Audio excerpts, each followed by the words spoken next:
This is CBC Winnipeg News.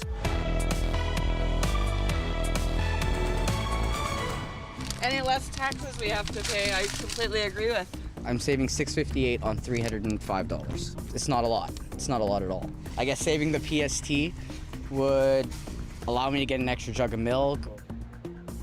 No more PST on those ready-to-eat meals and free transit for youth. Manitoba's latest budget aims to make life more affordable.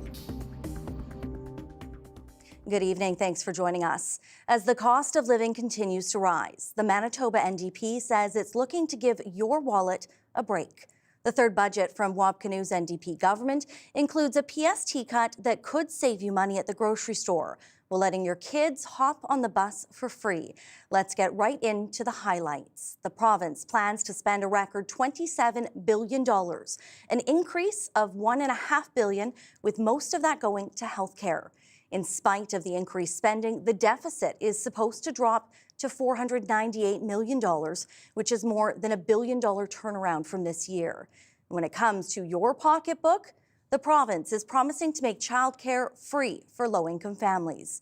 It will also remove the PST from all foods sold in grocery stores, including pop and chips. Plus, it's upping the education tax credit by $100 to $1,700 a home.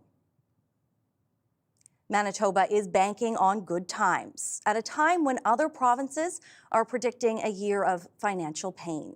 We have extensive budget coverage tonight, starting with CBC's Bartley Kivas at the Manitoba Legislature. So, Bartley, how would you describe this spending plan? Optimistic, even in a time of war, inflation, and rising oil prices. Like you look at other provinces in Western Canada, BC, Alberta, Saskatchewan, they're all expecting very large deficits at the end of their fiscal years, but not Manitoba. Manitoba is banking on more tax revenue, expecting consumers to both earn more and spend more to make the numbers work. Finance Minister Adrian Salas says the revenue projections are accurate. Overall, we're very confident in these numbers, and I think they reflect the good work of talented economists and those who are supporting us in Treasury Board and the Department of Finance. The province is also counting on revenue from Manitoba Hydro this year, even during this years-long period of drought. So, Bartley, what else gives the province so much confidence? Well, the province is counting on more money from Ottawa. Federal transfer payments are up again. Manitoba is, in fact, the second largest recipient of federal transfer money after Quebec. University of Winnipeg economist Phil Soren says this transfer payment largesse is giving Manitoba some budgeting wiggle room. If you depend on transfers, you don't have to think that seriously about economic growth issues, right? I mean, the transfers kind of give you that room to spend more on healthcare and education and so on, rather than thinking about development strategies. Now, Manitoba's opposition has similar concerns. Abhi Khan spoke to reporters earlier in the rotunda, right behind me. This budget fails to address the need of growing our economy to pay for services that we need in our economy. Instead, it relies almost solely on transfers from the federal government. And Bartley, it was a busy day down at the legislature in the rotunda. So what other reaction did we hear today? Well, Winnipeg Mayor Scott Gilliam says that he is okay with the free transit rides for kids, provided the city gets enough money to pay for it. But the mayor said he is disappointed. The budget did not include any money for the city's largest capital spending project, and that's the final upgrades to the North End Water Pollution Control Centre. I have been given no explanation for that at this point. That is the priority project. I would argue it's the most important project right now because it's shovel ready. Now, the budget coverage will continue, and in about 10 minutes, we will hear live in an interview Adrian Salas, the finance minister, right over here. Brittany. All right, thank you. That's CBC's Bartley Kivas starting us off. But how do Manitobans feel about all of this? Well, some grocery store shoppers say removing the PST is helpful. Others say the bite-sized savings won't do much for them. CBC's Gavin Axelrod has that story. So we're looking at Sanjay Supal's Walmart bill is long. $305. Feeding his family with 4 kids costs him about $2,000 a month. He likes the province's plan to scrap the provincial sales tax at the grocery store, but doesn't know how much it will help him. I'm saving $6.58 on $305. So what do you make of that? I thought it was around $5 at the start, right? But it's not a lot. It's not a lot at all. Manitobans currently pay PST on prepared food and drinks sold for immediate consumption. Change would mean you wouldn't pay PST on things like rotisserie chicken, carbonated drinks, and chips. Any less taxes we have to pay, I completely agree with. The groceries are very expensive. Anything can help, really. Anything coming off what you're paying last week is a bonus, Probably not a lot, but a little bit is good. Removing the PST will cost the province $32 million annually. This professor called it a bold move. It's a great measure. It's good leadership coming from Manitoba, as far as I'm concerned. The budget also includes $10 million toward free bus rides for kids and youth. It will be so much better because sometimes the families can't afford stuff like that. Because you always have to refill your card and stuff, which is annoying. And I feel like it would mean a lot, yeah. Winnipeg's mayor says he's still waiting for more details. We'll have our transit staff work with the province so that we can, provide these services within the budget allocated. But there's more to come, and we really need to go through the details of this. The head of Winnipeg's largest school division backs the transit plan. Matt Henderson says making bus rides free breaks down barriers for low-income families. Gavin Axelrod, CBC News, Winnipeg. It's not just money the province wants to help you save, but time. Hours are being wasted waiting in congested emergency rooms. But the NDP says it's making changes and promising to get you the care you need faster. CBC's Santiago Arias Orozco has that part of tonight's budget coverage. Budget 2026 aims to slash wait times in emergency rooms. One strategy to do that, opening patient care zones. Adjacent to ERs, the new spaces will allow some patients to see a specialist sooner. A cardiac zone will be established next to the St. Boniface Hospital, ER. Doctors Manitoba says the move is promising, but resources are already stretched thin. If there's someone that I could see in an emergency room and assess and manage and just consult them if needed, maybe that's a better use of their time. The province is also planning to place social workers in ERs and urgent care centers. They will be there for 24 hours a day to help discharged patients.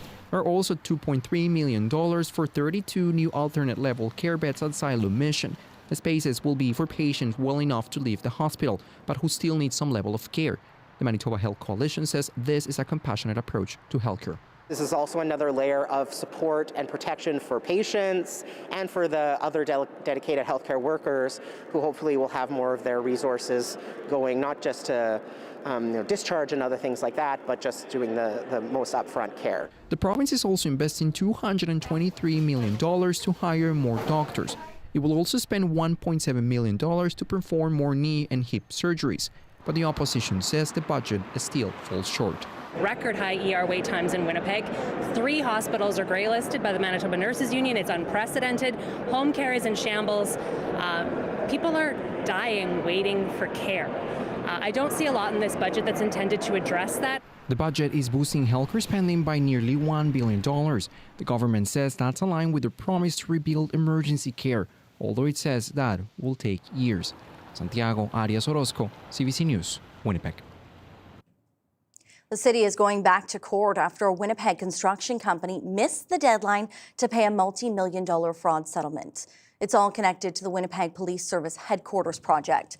The mayor says Caspian Construction had until end of day Monday to pay the $23 million settlement. That deadline came and went without payment. Now the city says it's going to court, seeking the full $28 million it's owed instead. This is all unfolding as the provincial inquiry into that project continues. All right, time now to bring in Riley Lachuk. And Riley, it is not all budget, but there is some snow behind you on that map there. Yeah, another day, another Alberta Clipper, Brittany, pushing through the province. This one likely packing a bit more of a punch, particularly into western parts of the province. So we do have a snowfall warning in place for Dauphin, Swan River, St. Rose, the Duck, the Riding Mountains, particularly for the higher elevations. As this next Clipper pushes in, the potential is there for 15, even 20 centimeters of snow in some of those higher elevations in the west as we get through the next 24 hours. Satellite and radar, few scattered flurries, even some rain showers according to radar in extreme southern Manitoba, sort of along the international border, but there's a ridge of high pressure building to the north. That's starting to push in some cooler air into even central parts of the province. So Swan River, for example, -9 this afternoon up to +1 in Winnipeg, and you can see in northern Manitoba where we have had some of those cooler readings. So there is a chance that we get into some light snow as we get through the night tonight. -4 or so overnight in Winnipeg, looking at temperatures starting to climb, a bit cloudy of a start, and then periods of light snow as we get through the day pretty generally across the south. I'll time it all out for you when I come back. All right, thank you, Riley. You're welcome. Coming up, we'll hear more on Manitoba's budget from the finance minister. We'll have that live interview next. Stay with us.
The budget is all about how Manitoba plans to spend your money, all at a time when people's own budgets are getting tighter and tighter.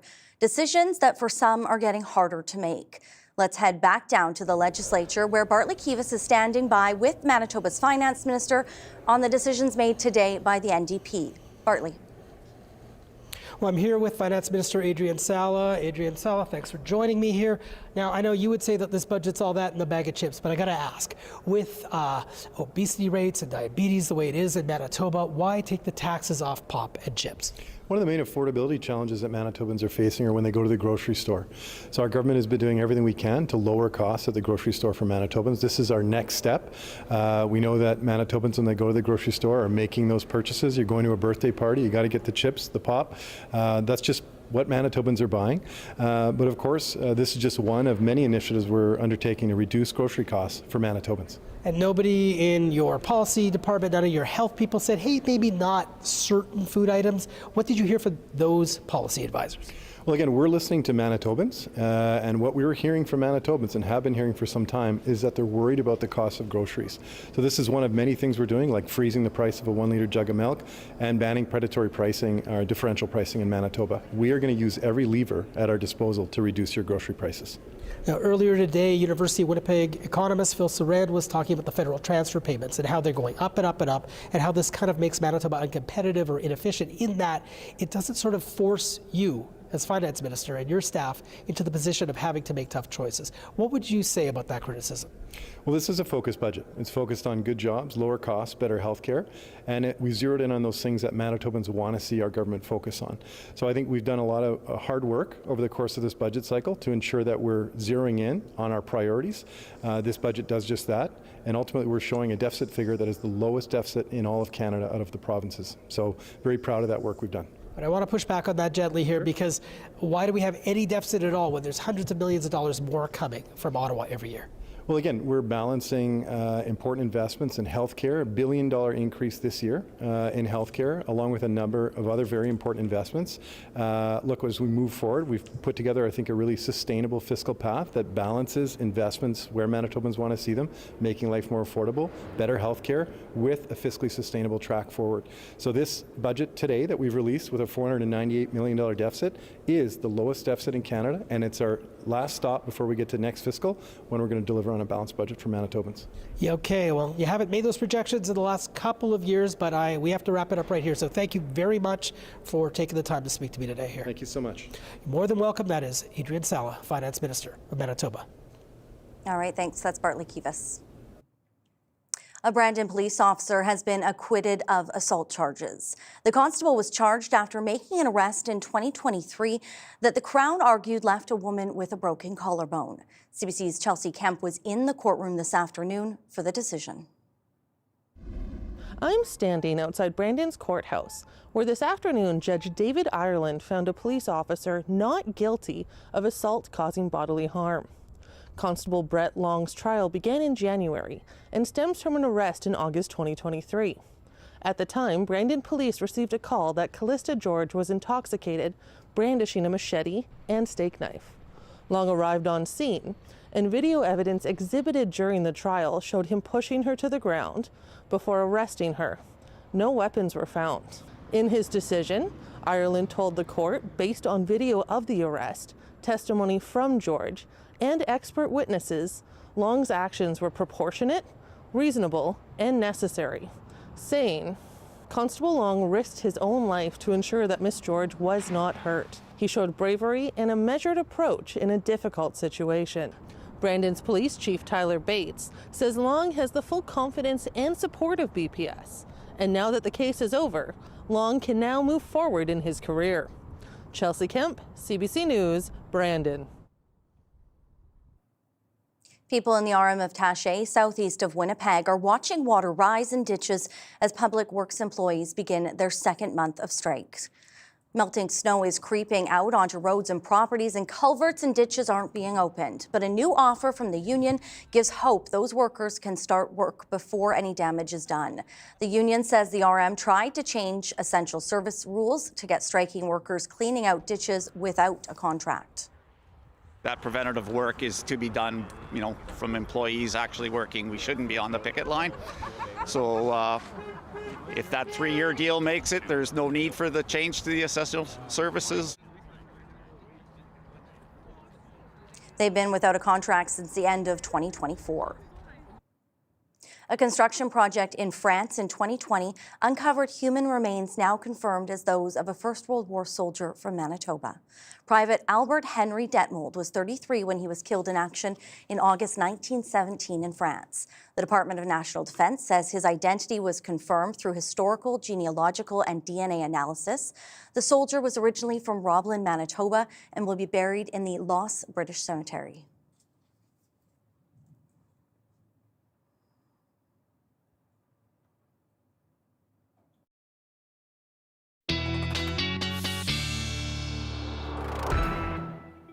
All right, Riley's back in now, and it's not just budgets, but blizzards, and not of the ice cream variety. Yeah, we'll get right into the weather, Brittany, because we are looking at things really going up and down as we get through the next couple of days here across the province. So looking at the highlights, I guess, quick clipper goes through the province as we get through the day into Wednesday here. As we get into the back half of the week, though, we are looking at some cooler air starting to push in to parts of the province. So, I mean, looking at the timeline for this as we get through the next couple of days, we are looking at snow pushing in, some windy conditions as well. There we go.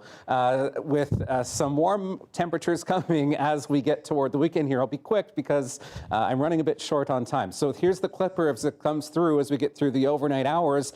Along the international border in particular, really anywhere south of Highway 3, I think there is the chance overnight of getting into some freezing rain or some rain even with those temperatures coming up along the international border. The main event itself still back into Saskatchewan. It pushes through as we get into the morning hours, and really this is not a major snowfall for much of southern Manitoba, with the exception being that Parkland region in western Manitoba. This is more like periods of snow as we get through the next 24 hours or so, tapering off by the time we get into the evening on Wednesday here. High pressure starts to set in behind that. Although I think we do stay into a bit of a cloudier sky as we get into the day on Thursday, with a bit more in the way of clearing by the time we get into Friday, but particularly into the weekend. So this is a look at the Canadian forecast model in terms of snowfall, and it's really putting that main area of snowfall into the Parkland. We're up to, 7 to 10 centimeters possible through Dauphin and Swan River. It's those higher elevations into the higher mountains where we could see some of those enhanced accumulations up to 15 or 20 centimeters of snow even. But really, along the Yellowhead, the Trans-Canada and south, this is a quick 2 to 4 centimeters. In some cases, even south of the Trans-Canada, I'd be surprised if we even picked up any snow at all, just given the temperatures will be on the warmer side as we get through the afternoon hours tomorrow. So looking at temperatures first thing in the morning, -3 in Winnipeg, closer to -15 though in the west as we start to get some of that cooler air pushing in, and still looking at temperatures close to -30 in northern Manitoba. Looking ahead, some cooler air in the south as we get through Thursday, -9, and then we start to warm up again as we get toward the weekend with much brighter skies on the way. The weather update is brought to you by Paul Davis Property Restoration Experts. When things go wrong, we do what's right.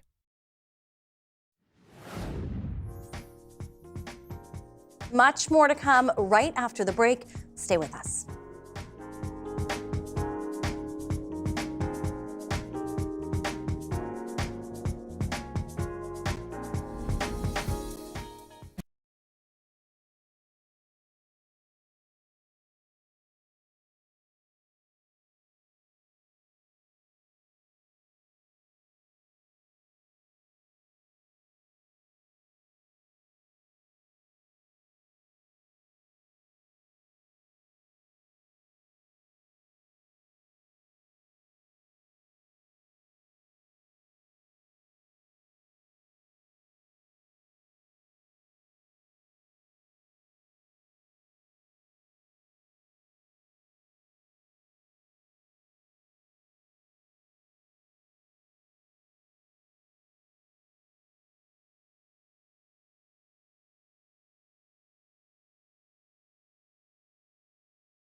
Investigators have released new details about the deadly Air Canada crash in New York City.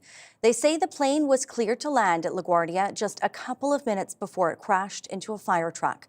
The truck itself was cleared to cross the runway 20 seconds before the incident, and the calls from air traffic control telling the truck to stop came just 9 seconds before impact. Sarah Levitt has more now on the 2 Canadian pilots who died and what else investigators have revealed.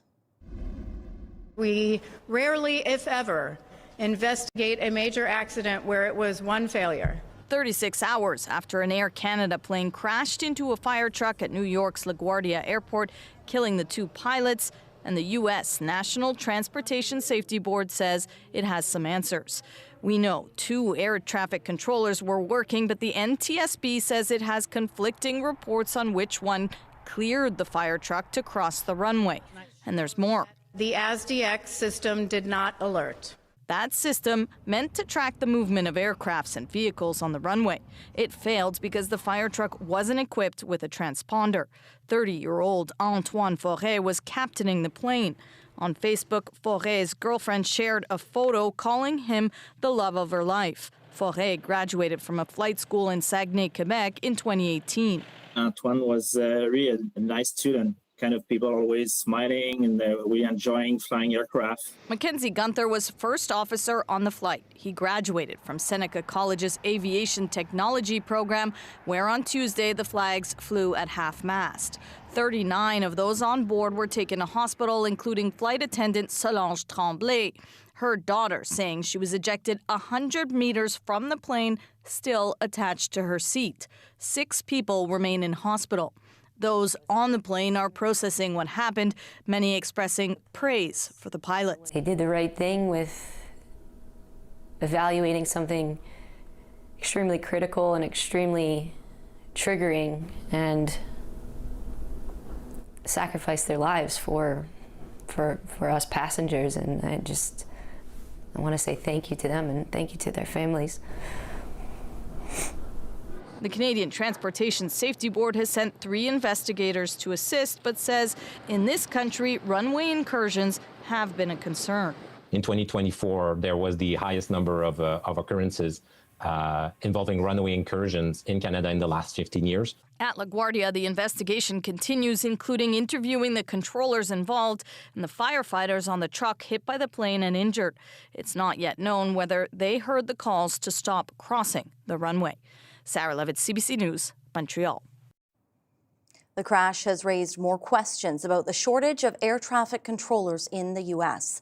For years, there have been concerns about understaffing in airport towers, but not just south of the border. Kayla Hounsell reports. Just moments after the fire truck was cleared to cross the runway at New York's LaGuardia Airport, the air traffic controller tries to get it to stop. Stop, truck 1. Stop. Stop, truck 1. Stop. It doesn't work. The controller keeps working and is heard interacting with another pilot on the ground. We were dealing with an emergency earlier and I messed up. Funding approved last month will allow the U.S. Federal Aviation Administration to hire an additional 2,500 controllers, but there's a shortage of around 3,000 of them. They never hire enough people to get this job done. There are too many times when positions have to be combined in order to get breaks, in order to give someone a day off. There are 33 controllers at LaGuardia, 4 shy of the target. They are training more, but that takes time. What I've also done is I have offered bonuses to air traffic controllers who are of the age to retire. I've asked them to not retire. There's a shortage in Canada, too. Air traffic systems in Canada are incredibly safe. In fact, are among the most rigorous and reputable in the world. And we want to keep it that way. But we do have a shortage of air traffic controllers. Last year, a commercial plane and a military Black Hawk helicopter collided, crashing into Washington's Potomac River, killing all 67 people aboard both aircraft. Investigators determined the crash was caused in part by overwhelmed controllers. Something has to give, or the amount of traffic has to be reduced at key airports. The FAA did reduce the number of planes arriving per hour at Ronald Reagan Washington National Airport and increased tower staffing. The question now is whether the latest tragedy will bring about more widespread change. Kayla Hounsell, CBC News, Halifax. Israel and Iran keep targeting each other with waves of missiles and drones, even as Donald Trump insists diplomatic talks are progressing. Also contrasting with his signals about a possible de-escalation is the latest deployment of thousands more U.S. Marines to the Gulf. The CBC's Sasha Petrusik has more from Jerusalem. A lot of hopes were raised and the markets went up when Donald Trump came out with his statement saying that very, very strong talks were going on between the United States and Iran. Iran came out and said that there were no talks going on directly or indirectly, and they called Donald Trump's statement fake news. Donald Trump did send his main Middle East envoy, Steve Witkoff, into the region. As for Israel, it's playing down these talks, and even though Israeli Prime Minister Benjamin Netanyahu calls Donald Trump his friend, it doesn't sound very much like he's on the same page.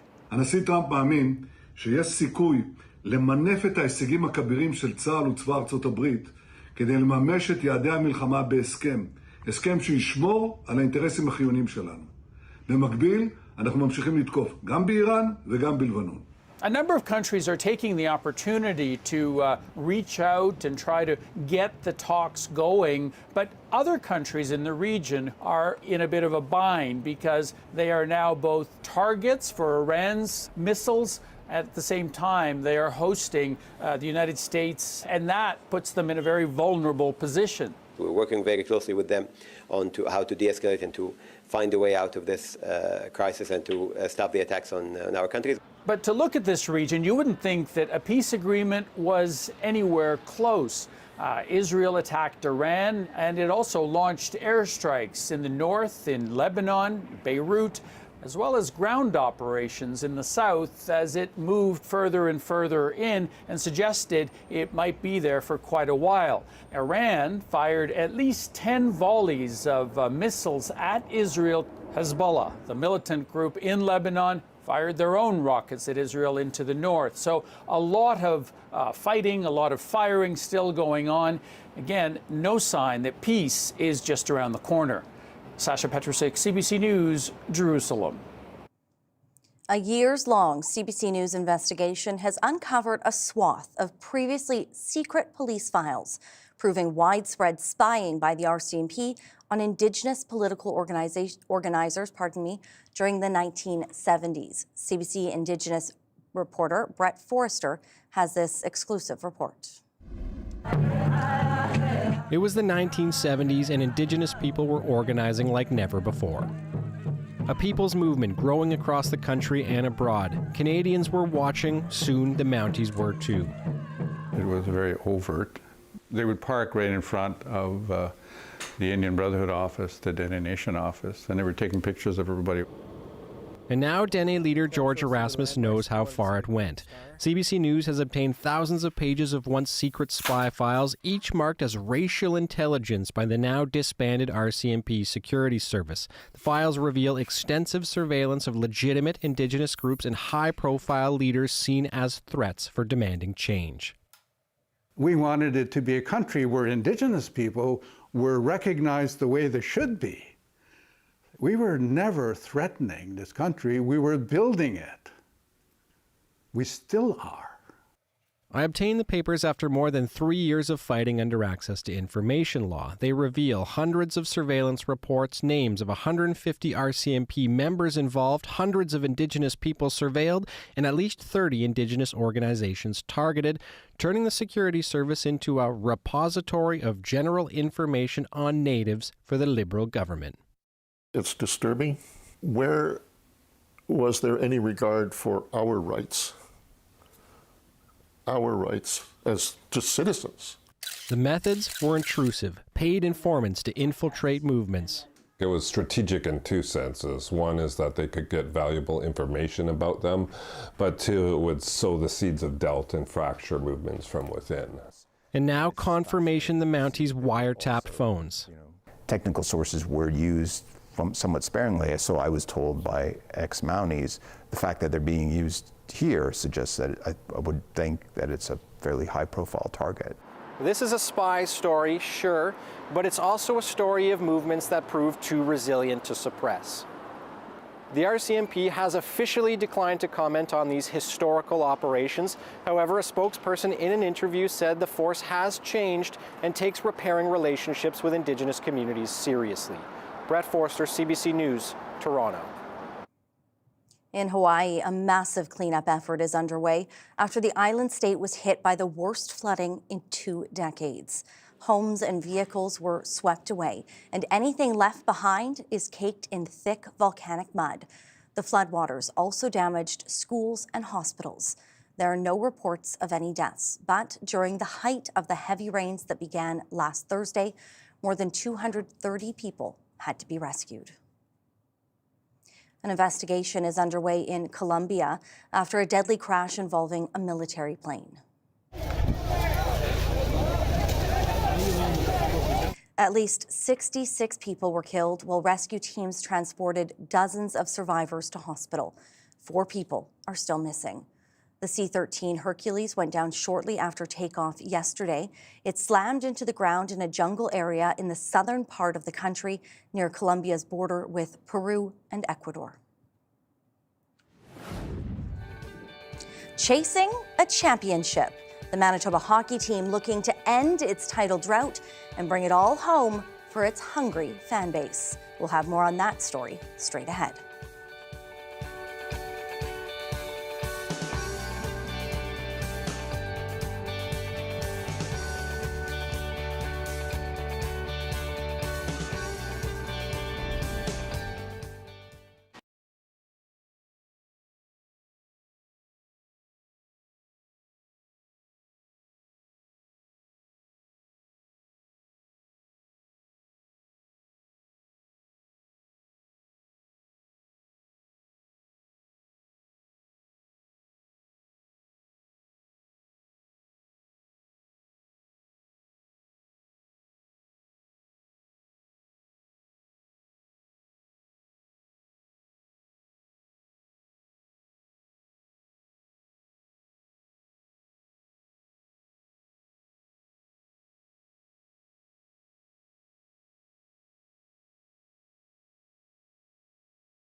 The Brandon Aviation Museum is sending out a fundraising May Day.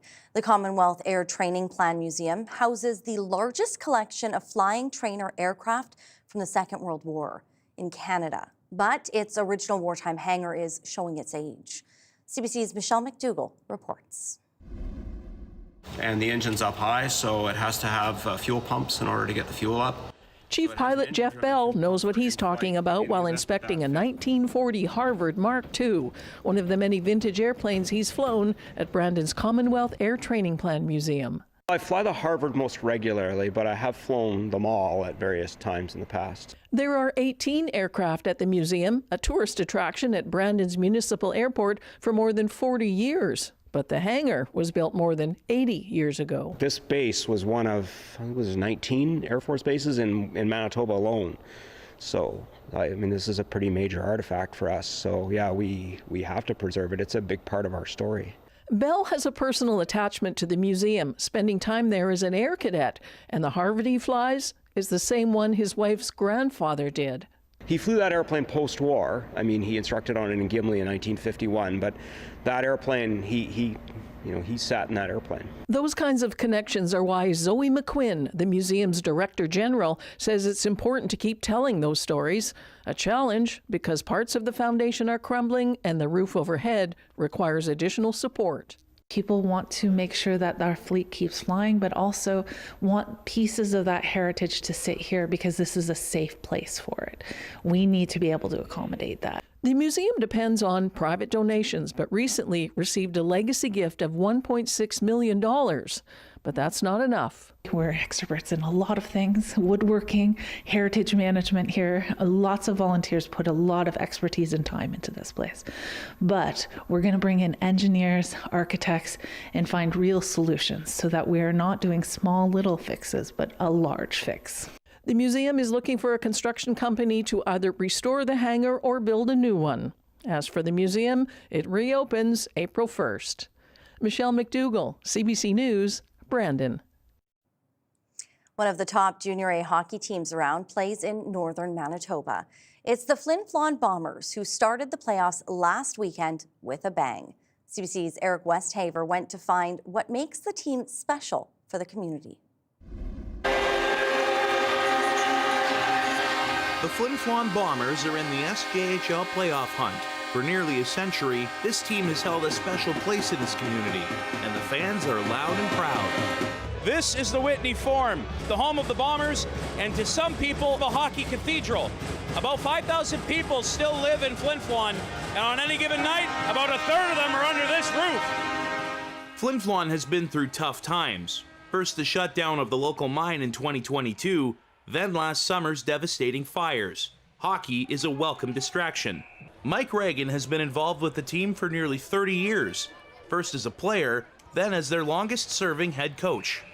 We were at a point where we weren't sure we were going to have a community to come back to. Do we have an arena to play in, and what's going to happen to the future of the Bombers if this town burns down? So I think that we can be an outlet for those people to celebrate, hockey and take their mind off of what happened, whether it's for 2 or 3 hours a night. I think it can be a real positive. The players are proud of the team in town. Leading scorer Joey Lease grew up watching the Bombers play. I mean, obviously a dream come true. Grew up coming to these games and a real honor and very special to me and my family that I get to wear that crest every day. Goalie of the year Charlie Tritt came to town just a few months ago. When people care, everything is more important and everything is better, right? The highs are higher and it's just so much fun. Here it's like people live and die by the Bombers. It's such a cool opportunity to be able to make a difference for the town by playing the game that you love. Decorations and kids' art pops up everywhere. Fans throw moose legs on the ice to celebrate wins. Locals say the team holds a special place in their hearts. You can't beat the atmosphere and the people at the Whitney Forum. They're all my family now, whether they like it or not. It's a place where people can get away from their everyday and just unwind and watch hockey. Oh, I just love the fans. I love being around the rink.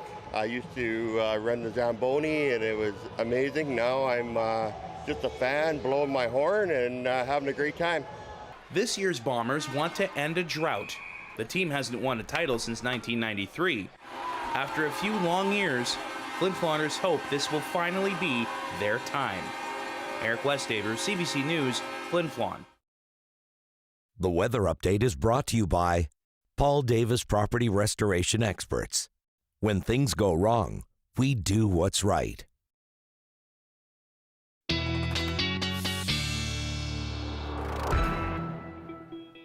I love that. So many people cheering the team on, hoping for a championship win. Yeah. They mentioned the fires from last season, and that's something everybody's keeping an eye on in regards to this upcoming season. Yes. And you've got some positive news with some snow in the forecast, some moisture coming. Yeah, we have seen some snow coming to parts of central and northern Manitoba, a bit more coming as well, Brittany. Let's take a look at Tabby Tuesday. I know everyone is looking forward to this one. Last time I did this, I got a lot of emails saying how much you enjoyed it. So let's do it again. Tonight we have Lulu. Thank you, Mike, for sending this picture in from Niverville and from her perch, ready to offer her opinion on just about everything. Please keep sending yours to talkback@cbc.ca. It's not a tabby. I know it's a white cat, but you know what? We'll give it a pass tonight.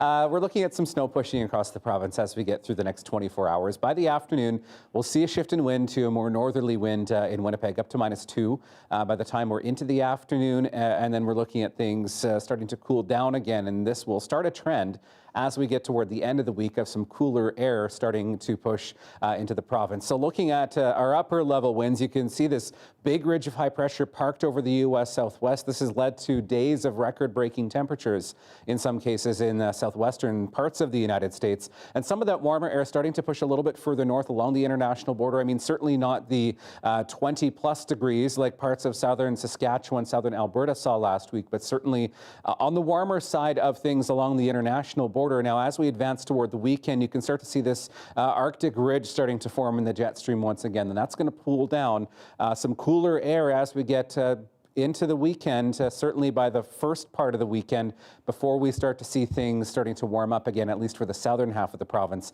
by the time we get into the early part of next week. So we're going through a couple of swings here where we'll go through some up and down temperatures over the next couple of days here. Looking at your overnight forecast along the international border, looking at the potential for some mixed precipitation or some freezing rain, and really anywhere south of Highway 3, I think, has that risk overnight. Even into southwestern Manitoba, -9 in Brandon, but closer to -14, -15 into parts of the Parkland. That's where that snowfall warning is in place through the overnight hours. And looking at temperatures dropping into the -30s for parts of northern Manitoba. Again, Thompson at -32 through the overnight hours. And you can see we're on the edge of that ridge of high pressure as it starts to push in. So really a chance of flurries through the Pas, OCN, Grand Rapids, but really looking at a mainly cloudy sky as we head through the afternoon. Tomorrow, it's more the south and those higher elevations in the west. We're looking at a more measurable snow. The rest of us looking at a quick, I think, 2 to 4 centimeters, Brittany, as we get through the afternoon, and temperatures close to the freezing mark as well. All right. Thank you, Riley. You're welcome.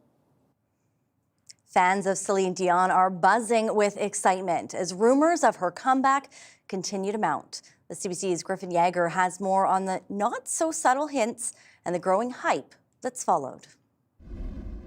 It was so long ago, but it's all coming back to me. Mysterious signs are popping up around Paris, teasing a Celine Dion comeback. But it's all coming back to me now. Outside cafes and metro stops, titles of iconic songs like Power of Love and My Heart Will Go On line the streets. It's gonna be a massive hit. She's an icon. I'm pretty sure she'll sell out, no problem. I'm super happy for her.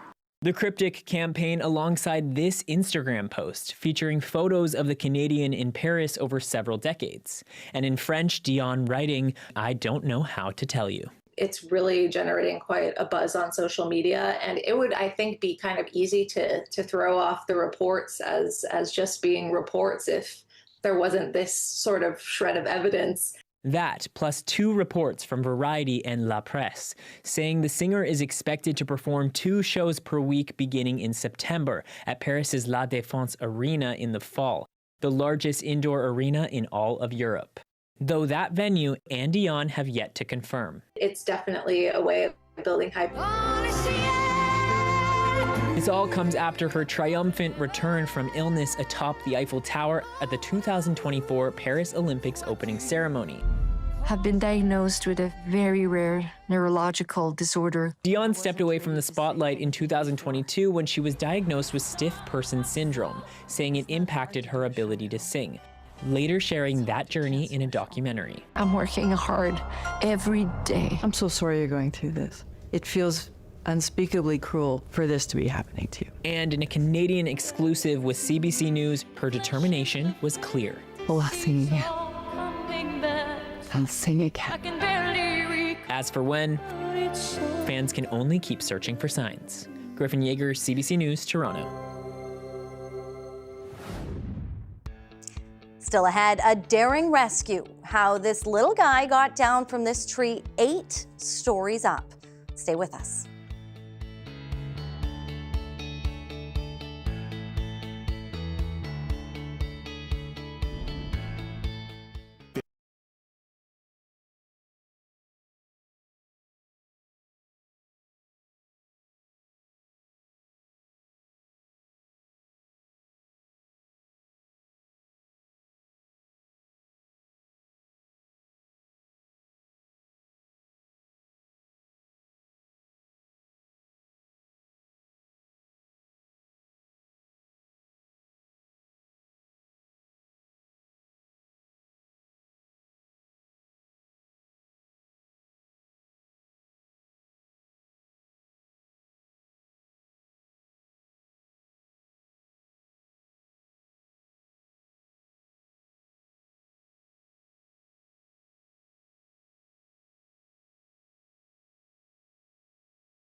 Mountain gorillas are one of the world's largest living primates, and now there are 2 more of them.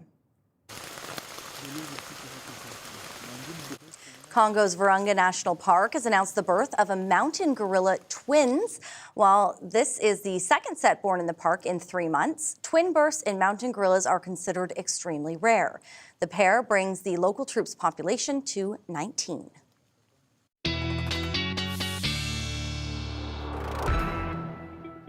And they're so cute. Okay, looking at your 7-day forecast. Prepare for a bit of a snowy one tomorrow. Again, in Winnipeg, I'm not talking any major accumulations. Really 2 to 4 centimeters on the high end. I think maybe pushing 5 as we get through by the time we get into early Thursday morning. Maybe a few stray flurries first thing Thursday. And then we'll get some clearing through the day. So -9 by the afternoon, -3 into Friday. And then we start the upward swing again, back up above the freezing mark, +4. On the way for Sunday, and looking at a mainly sunny +5 by the time we get into the early part of next week. Well, every now and then, Brittany, we all need a hero. It's true. It's not every day that hero is an arborist, though. Well, he answered the call to save a cat from a tree in Ottawa over the weekend. The cat had been stuck 8 stories up for days. The daring rescue is our daily lift.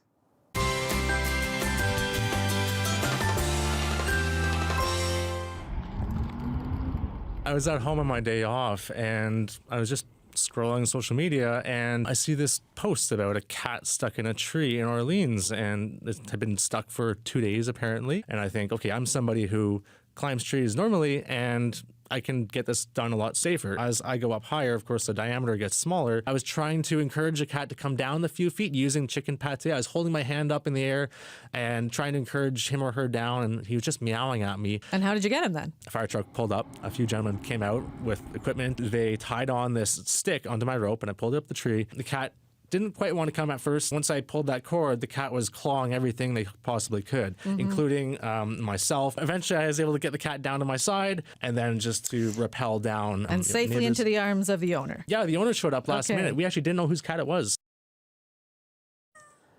That cat is so big. That was a lot of work. Not something I would have on my bingo card. You know what? You got to keep a closer eye on those cats. Yeah. That was so high up, though. That was so high up. Well, I don't know about you. This day has gone to the cats, but I am going to do a deep dive down the Celine Dion hole right after this. So who knows? But we'll see you back here tomorrow night. Have a great night.